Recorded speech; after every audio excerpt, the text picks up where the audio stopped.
शिवसेना प्रवक्ता ज्योति वाघमारे ने महाविकास आघाड़ी पर निशाना साधा। वाघमारे का कहना है कि अब उनके पास कोई मुद्दा नहीं बचा। विरोधक सिर्फ चुनाव आयोग की भेंटघाट लेकर राजनीतिक शो कर रहे हैं। उद्धव ठाकरे का दसरा मेळावे में खाली कुर्सियों के बाद उनकी फड़फड़ शुरू हो गई। उद्धव ठाकरे को राज ठाकरे का नाम लिए बिना कोई राजनीतिक ग्लैमर नहीं मिलता। कांग्रेस को तय करना चाहिए कि उन्हें क्या करना है।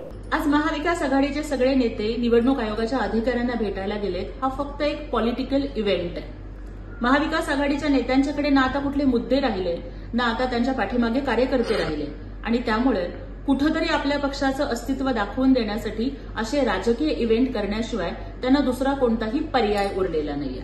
आणि उबाठांचं तर असं झालंय की आता त्यांची झाली आहे शिल्लक सेना।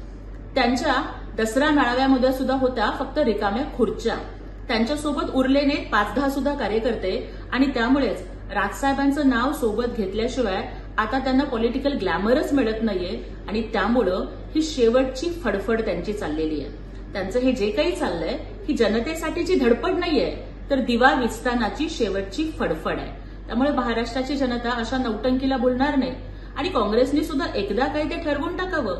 एका बाजूला तुमच्या वर्षाताई काल म्हणत होत्या की काँग्रेस स्वबळावरती निवडणुका लढवणार आणि आज हर्षवर्धन सपकाळ त्यांचं शिष्टमंडळात नाव असताना सुद्धा दिल्लीला रवाना झालेले आहेत।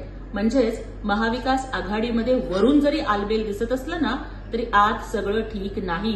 ही महाभकास आघाडी म्हणजे एक गाव आणि 12 भानगडी झालेली आहे, कारण ह्यांचं एकत्र येणं फक्त खुर्चीसाठी होतं। खुर्ची गेली की ह्यांना मिरची लागली आणि त्यामुळे या संगीत खुर्चीच्या खेळामध्ये कुणाचा कुणाला मेळ नाही आणि म्हणून आता ह्यांच्या नौटंकीला महाराष्ट्राची जनता फसणार।